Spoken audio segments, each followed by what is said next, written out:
वित्त वर्ष 2024 दूसरी तिमाही 8.1, तीसरी तिमाही 8.6, चौथी तिमाही 7.8, वित्त वर्ष 2025 पहली तिमाही 6.7, दूसरी तिमाही 5.4। ये भारत के जीडीपी ग्रोथ रेट की तस्वीर है जो पिछले 4 क्वार्टर से लगातार गिर रही है।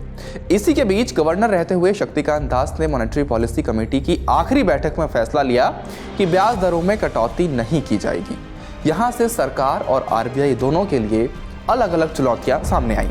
सरकार चाहती है कि ब्याज दर कम हो ताकि खपत बढ़े और बाजार पटरी पर लौटे, लेकिन आरबीआई ने महंगाई काबू में रखने को प्रायोरिटी देते हुए ब्याज दर कम न करने का फैसला किया।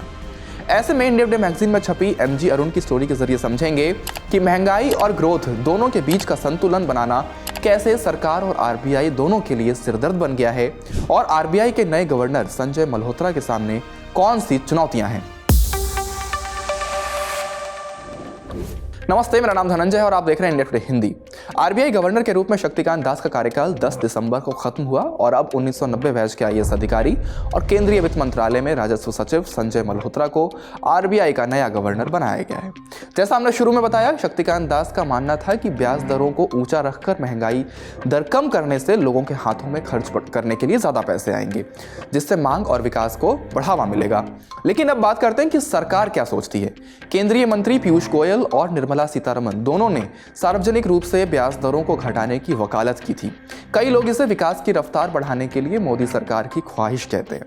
हालांकि आरबीआई ने नगद आरक्षित अनुपात यानी सीआरआर में 50 बेसिस पॉइंट की कटौती की है। सीआरआर का मतलब होता है कि किसी व्यावसायिक बैंक को अपनी कुल जमा राशि के मुकाबले केंद्रीय बैंक के पास नकदी सुरक्षित रखनी होती है। अब ये कोविड महामारी से पहले के 4% के बराबर है। इस फैसले से बैंकिंग सिस्टम में 1.16 लाख करोड़ रुपए की नकदी आ जाएगी, जिससे बैंकों की औद्योगिक और खुदरा ग्राहकों को उधार देने की क्षमता बढ़ेगी। ये तो पहला और तात्कालिक उपाय है। केंद्र के फिक्र करने की अच्छी खासी वजहें थीं। वित्त वर्ष 2025 की दूसरी तिमाही में 5.4% की ग्रोथ रेट लगभग 2 सालों में सबसे कम रही। आरबीआई ने इस फाइनेंशियल ईयर के लिए 7% की ग्रोथ रेट का अनुमान लगाया था।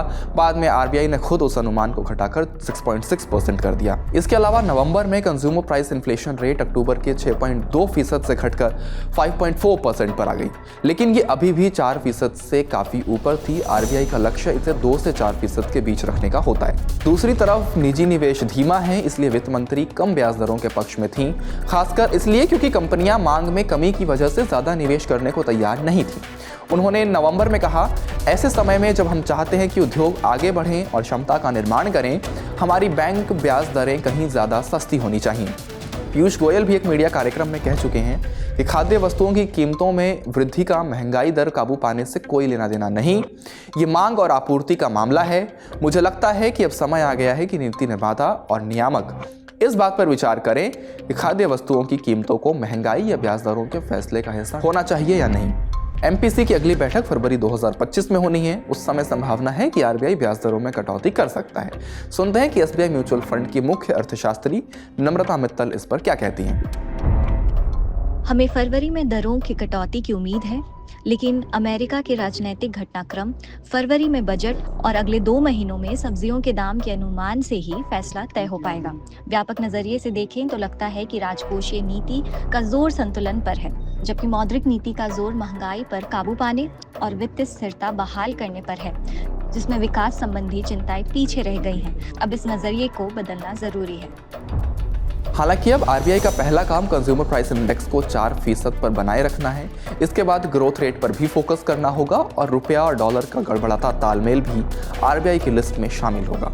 इन सब की जिम्मेदारी अब नए गवर्नर संजय मल्होत्रा पर होगी। इस स्टोरी में फिलहाल इतना ही। आप अपनी राय हमें कमेंट बॉक्स में जरूर बताएं। चैनल को सब्सक्राइब करना बिल्कुल ना भूलें। शुक्रिया।